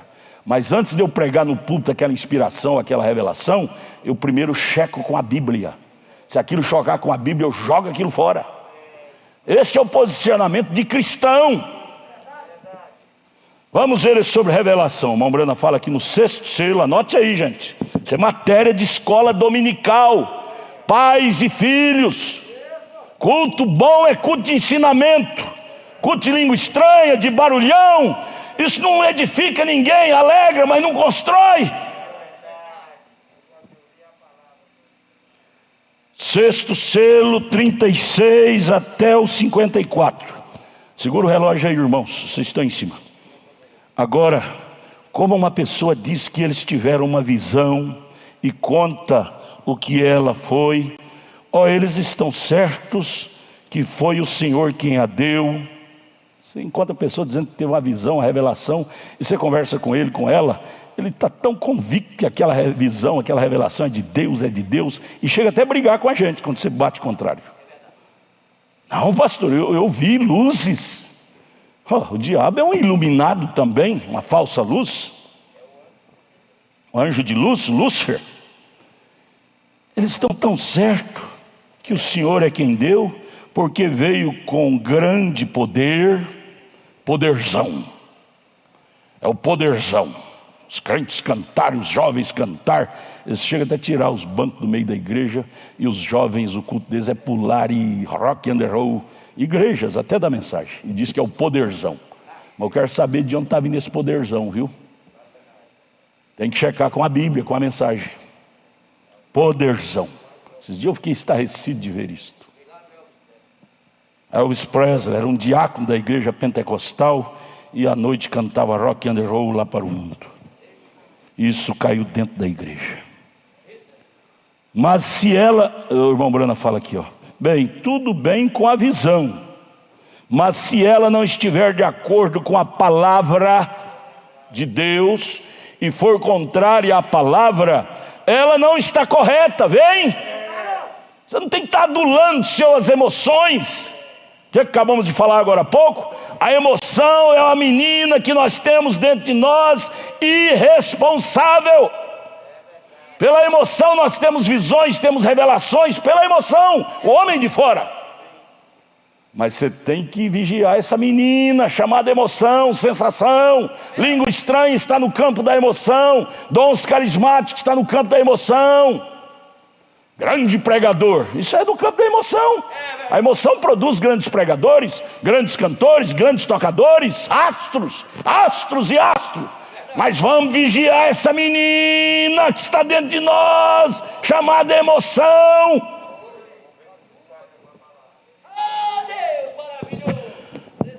Parágrafo 37, estou lendo o sexto selo. Aí ele fala sobre visão, revelação, que alguém baseou-se nela e chocou com a Bíblia. Veja aqui, ó. Agora pode ser que eles estejam presentes. Alguns irmãos e irmãs mormons, da igreja dos mormons, que no Brasil tem muito deles. E pode ser que alguns deles obtenham essa cita que eu estou pregando. Deus ajude, né? Agora, e eu não quero dizer que algumas das melhores pessoas, são pessoas educadas, gente boa, que você poderia encontrar, seria o povo mormon. Uma classe muito boa de pessoas educadas, e então seu pobre profeta, o fundador da igreja dos mormons, seu pobre profeta Joseph Smith, que o povo metodista matou ali em Illinois, em sua viagem, metodista, matava pela sua fé. Então aquele bom homem, Joseph Smith, fundador dos mormons, e a visão, ele teve uma visão.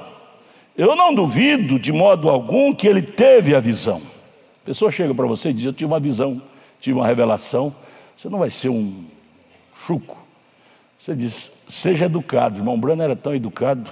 Ele disse: eu não descreio que o senhor teve uma visão, senhor Joseph Smith. Eu creio que ele era um homem sincero. Porém, a visão que ele teve estava contrária às Escrituras. Eu não duvido que ele teve uma revelação, uma visão. Eu não duvido que o Constantino, do ano 325 depois da morte de Cristo, teve uma visão das três deuses. Foi ele que fundou a doutrina da Trindade. Constantino, imperador de Roma. Eu não duvido que ele teve uma visão, uma revelação. Só que não veio de Deus, porque choca com a Bíblia. Viu? Segurar na linha traçada, chamada Bíblia, te evita de te enredar com coisas erradas.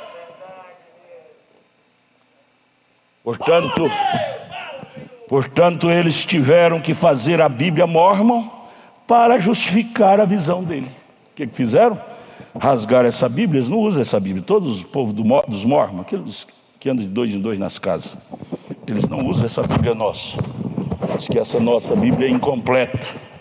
Eles fizeram, para concordar com a visão que o fundador deles tiveram, Joseph Smith, eles tiveram que fazer uma Bíblia diferente. Usa muitos artigos dessa nossa, mas tem muita coisa que eles tiveram que adaptar para não chocar com a visão do doutor Joseph Smith. Oh, amados. Então, porque eu tive uma visão, eu tenho que descrever da Bíblia e fazer uma nova Bíblia para adequar com a minha visão, meu ponto de vista. O que Paulo fala lá em Gálatas capítulo 1, verso 8? O que ele fala, Marquinhos? Ainda que eu mesmo, ou um anjo do céu desça e vos traga um evangelho que choca com esse meu, é anátema, é falso. Então eu tenho que andar atrás de Joseph Smith ou da Bíblia. Oh, irmão, nós estamos preparando para o arrebatamento, irmão. É a seleção dos filhos de adoção. Seleção dos filhos de adoção.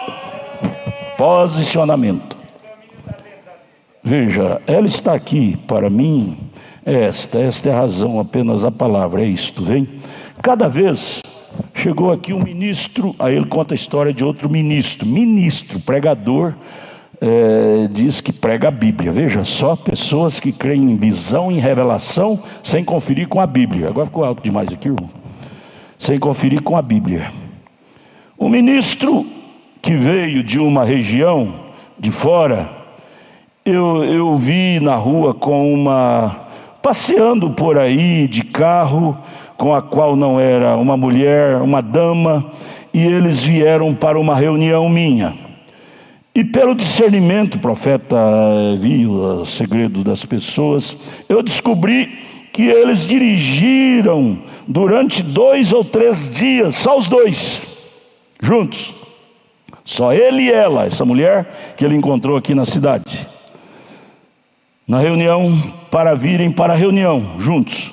E a mulher havia se casado 3 ou 4 diferentes vezes. E aquele ministro chega na cidade, encontra essa mulher, porque ela é bonita, né? Por certo. E já pegou ela sem nem ver, sem nem filtrar com a Bíblia.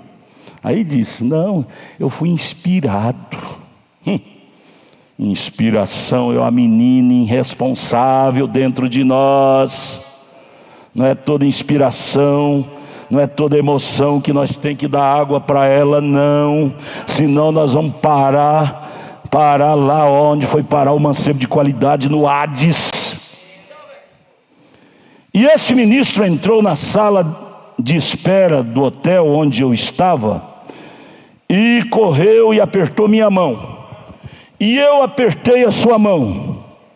Me levantei e conversei com ele. Eu lhe perguntei e disse: quando você estiver livre, eu poderia falar com você no meu quarto só por um momento? Irmão Brana, o Espírito Santo tinha revelado por irmão Brana a vida atrapalhada daquele ministro. Ele era um chegante, o irmão Brana procurou ele com amor, querendo ajudar ele, não é? O irmão Brana viu que ele era um ministro, queria conservar nele a boa personalidade, para as pessoas não pensar mal dele, ajudá-lo, aconselhá-lo. Quando você tiver um tempo, pode falar comigo? Um momento? Ele disse: com certeza, irmão Brana. E eu levei até o quarto e eu disse ao ministro, eu disse: reverendo, senhor, você é um estrangeiro nesta região. Eu disse: porém, esta senhora realmente tem um nome conhecido. Ela não tem boa fama. Eu disse: você vem de tal e tal lugar, desceu a este tal e tal lugar, não é isso? Ele disse: sim, senhor. Eu disse: você não tem medo de que isto vá...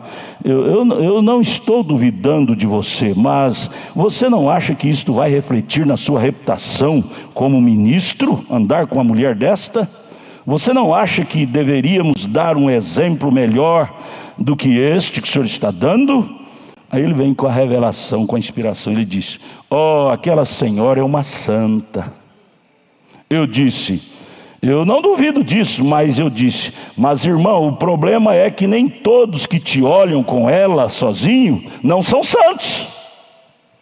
O senhor está dando um mau testemunho para eles te criticar. Veja, eles estão olhando no que vocês estão fazendo do lado de fora, eles não estão olhando no seu interior. E eu disse: eu acho que é melhor você ter cuidado. Falou com carinho para o homem. Isto é apenas de um irmão para o outro, irmão Brando dizendo para ele. E ele disse: eu disse, a senhora já se casou umas 4 ou 5 vezes, e se envolver com esse ministro, só está mandando ele para o inferno, e as pessoas com quem ele segue ele. Ele disse: sim, eu sei disso. Disse: você sabe? Eu disse: você não ensina isso na sua igreja? Ensina, irmão? Então ele disse: não, mas disse: você sabe, eu tive... Aí ele virou para o irmão Brana e disse: você sabe, eu tive uma visão sobre isto, irmão Brana. Eu disse: bem, isto é ótimo. Ele disse: você se importa? Disse: eu creio que eu poderia endireitar um pouquinho o seu ensinamento a respeito disso. Eu disse: tudo bem. Eu disse: eu ficaria contente em saber disso, senhor. O homem queria endireitar o ensinamento do irmão Brana, não é? Ele disse: bem, você sabe, nesta visão... Aí ele conta uma visão. Nesta visão, ele disse: eu estava dormindo. Veja como o profeta tem a perspicácia para discernir a coisa. O homem veio contando para o irmão Brana que teve uma visão e estava dormindo. O irmão Brana, que é um profeta, sabe o que é visão e sonho. O irmão Brana diz assim: eu vi que aquilo não era visão, era um sonho. Ele estava dormindo, não era nada de visão. Começou a contradizer logo no início da história. E ele disse: minha esposa, disse, ela tinha vivido com outro homem, disse, me traiu, tinha me traído, e disse, então ela chegou para mim e ela me disse: ó, querido, me perdoe, disse, eu sinto muito por ter feito aquilo. A esposa: eu serei fiel de agora em diante. Ele disse: naturalmente eu a amo tanto que eu simplesmente o perdoo. Disse: tudo bem, disse, então. E disse: você sabe de uma coisa? Então eu tive a interpretação daquela visão e disse: e o homem disse para o irmão Branham: sabe, a interpretação dessa visão que eu tive, que a minha esposa me traiu e chegou para mim, eu perdoei e tomei como minha esposa novamente. Eu tive a interpretação dela que era essa mulher aí, estava suja, eu perdoei ela e tomei para ser minha esposa. Diz: claro, ela foi casada por todas essas vezes e outras coisas. E disse que é correto que ela se case, porque o Senhor a ama tanto. Ela pode se casar quantas vezes ela quiser, porque o Senhor a ama tanto. Eu disse: sua visão foi uma doçura, irmão, mas está fora do caminho da Bíblia. Eu disse: isso está errado. A Bíblia condena o ministro casar com mulher tocada. Ministro deve casar com uma virgem. Para começar, veja você não deveria fazer isto. Então isto vem. Mas quando você vê a Escritura se encaixando com a Escritura, formando uma continuidade constante, onde se juntam, aí está a verdade. As Escrituras, onde essa Escritura para, essa outra que vem, encaixa, retrata todo o quadro. É como montar um quebra-cabeça de palavras cruzadas assim. Você encontra a peça e se encaixa. Não há nada mais do que possa se ajustar aquilo. Então você começa a ter o quadro ajustado. E há somente um que pode fazer esse quadro se ajustar: é Cristo. Então estamos olhando para Ele. Fora dele, você vai ter o quadro todo complicado. Agora vamos encerrar aqui o quinto selo, parágrafos 158 e 159 e 160. Vamos encerrar com essa colocação. O irmão Branham contando aqui no quinto selo sobre as eras da igreja. O povo, ao passar dos anos, do tempo, o povo foi acostumando com a palavra, acostumando com o evangelho e foi relaxando. Escute, acorde, belisque quem está dormindo do seu lado e dá um beliscão na costela dela. É bom ouvir isto. Acorde. A era de Laodiceia, vocês lembram, faz 48 anos que eu aceitei essa mensagem, era fogo puro. Mas ao passar dos anos, pessoas vão se acostumando com a palavra e vão relaxando na doutrina. Isto aconteceu em todas as eras. Veja aqui a colocação do irmão Branham. Quinto selo, 158. E quando John Wesley chegou, depois de Zwingli ter vindo e Calvino, a era de Calvino, uma vez na graça, para sempre na graça, era uma das teses de Calvino. Zwingli era justificação pela fé. Restolho de Lutero, né? Justificado pela fé. Só crer, a mensagem de Lutero era esta: crer, já está tudo certo. Só crer, já está tudo concluído. Zwingli, os últimos, Calvino, uma vez salvo, para sempre salvo, era a doutrina dos calvinistas. Cria em predestinação, tudo bem, correta é Bíblia. Mas tinha essas teses: uma vez na graça, para sempre na graça, aceitei a mensagem do irmão Branham, está tudo bem, estou salvo. É bem assim não. Cuidado com essa menina que você tem dentro de você, viu? Chamada concupiscência. 159 agora, parágrafo quinto selo. E eles colocaram a igreja em tal lugar, Zwingli, Calvino, quanto à segurança, até o ponto deles não quererem mais reavivamentos. Relaxaram na tal da segurança da vida eterna, que estacionaram aquilo e não queria reavivamento. Uma vez na graça, para sempre na graça, não precisa mais disso não, de nada. E dizia: o que tiver que ser, será. Uma vez salvo, eleito, tiver eleito, vai ouvir a voz. Como vai ouvir a voz se nós não propagar? Eu estou brigando com esses meninos do som aí para me ajudar a propagar. Vamos desembolsar dinheiro. Nós estamos desembolsando em média de 4, 5 mil reais por mês só em internet, em divulgação, para atingir eleito, que eu estou com vontade demais de ir embora daqui. E enquanto não entrar o último eleito, nós não vai, tem que esperá-los. E isso tem me preocupado. Eu estou desembolsando só de divulgação, Facebook, como é que chama o outro, YouTube, Instagram, por mês, só em divulgação, fora a despesa da página.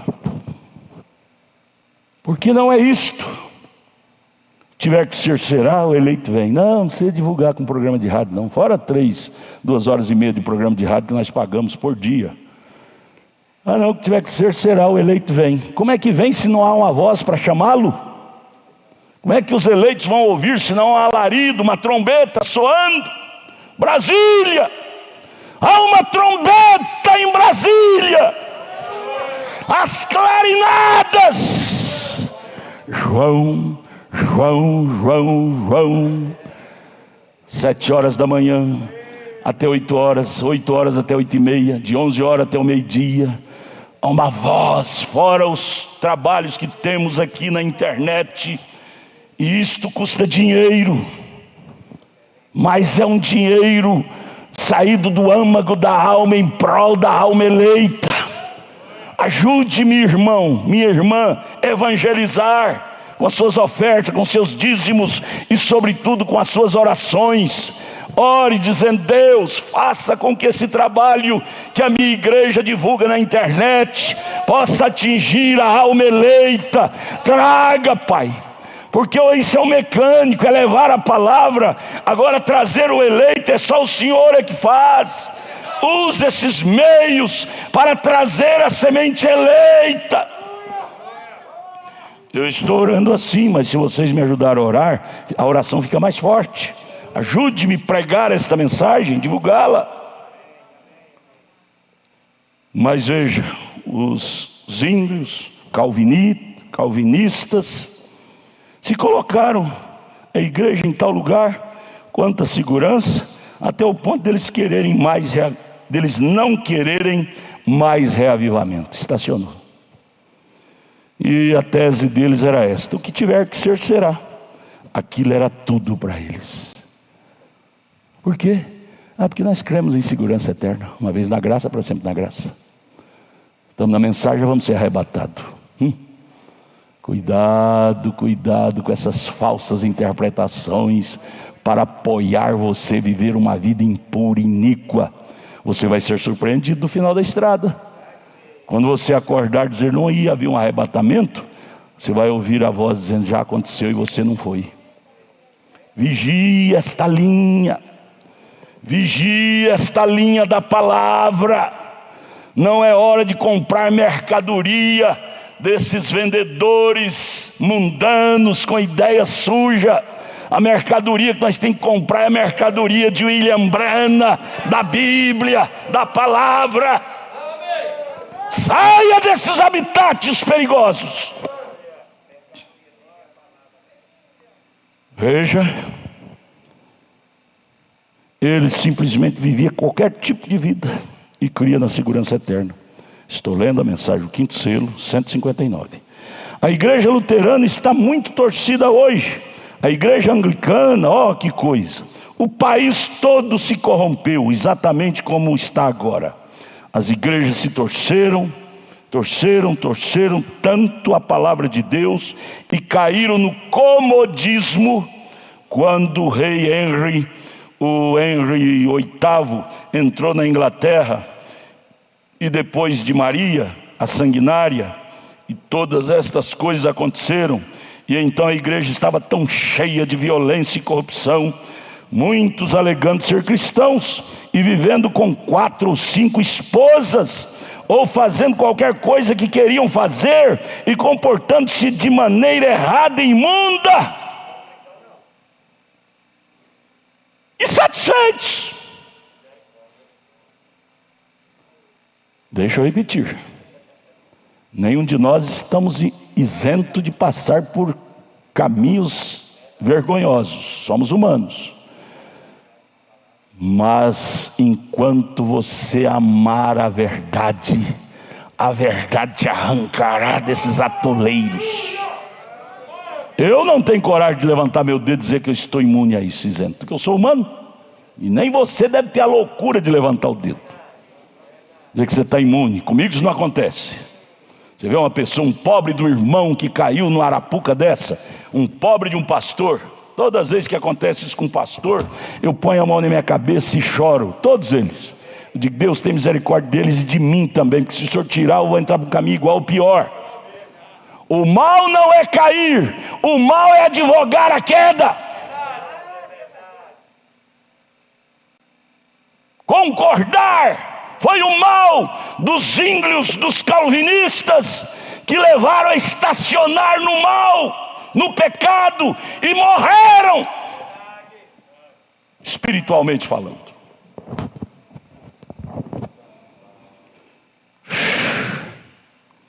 Mas ali, por eles se estacionarem, segurança eterna. Oh, acaba não, mundão, tá bom demais.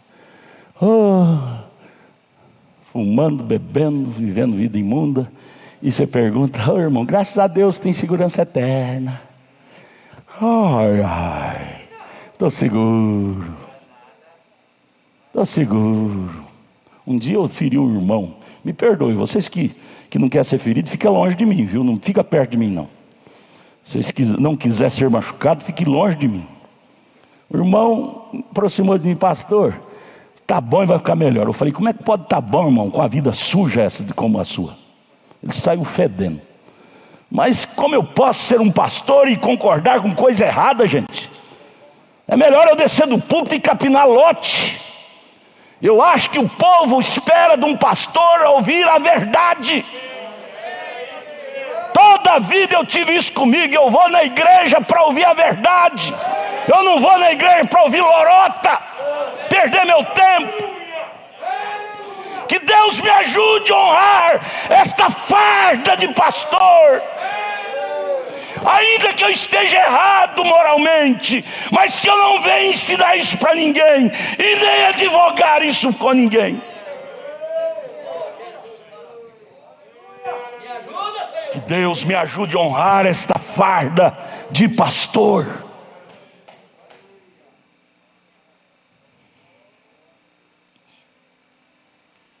A igreja estava tão cheia de violência, corrupção, muitos alegando ser cristãos e vivendo com 4 ou 5 esposas, ou fazendo qualquer coisa que queiram fazer, comportando-se de maneira errada e imunda. João Wesley, aquele tição tirado do fogo, entrou no cenário naquele tempo com seu grande ministério, estudando as escrituras, observando aquilo, lhe foi revelado que o sangue de Jesus Cristo santifica o crente. Não é só justificar, é santificar. E a palavra santificar quer dizer separá-lo do pecado. 3 degraus para irmos para o céu. Há 3 degraus para irmos ao céu: justificação, crer na palavra. Não é só isso. Santificação, sair do campo do pecado, da prática do mal, é a santificação. E depois, 3º degrau, batismo com o Espírito Santo, que é a adoção.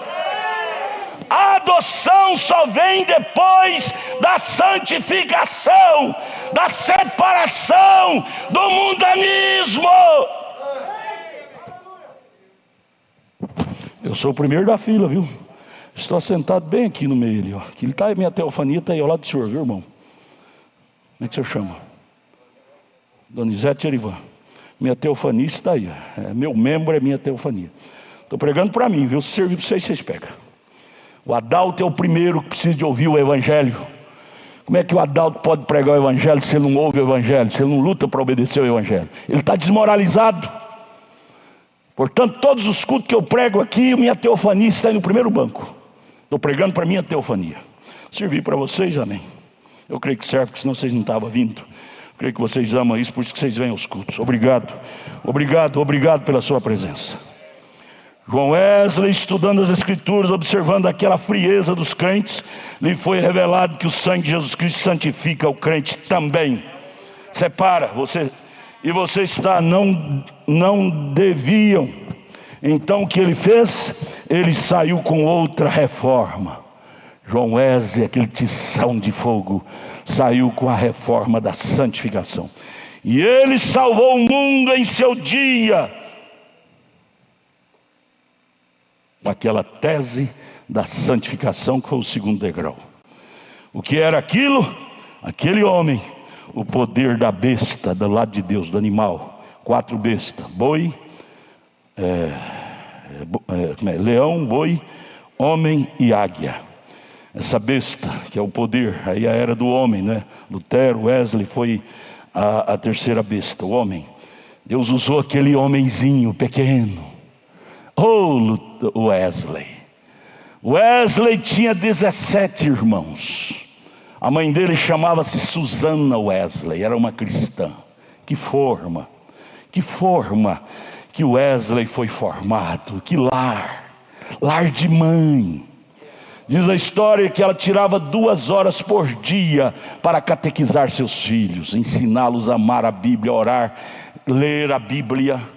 E por causa daquele esforço de mãe, de Susana Wesley, todos os seus filhos foram astros nas mãos de Deus. João Wesley, aquele tição de fogo pregador, pregava 3 sermões por dia, ardentemente. Carlos Wesley foi um grande escritor de hinos, e cada um deles.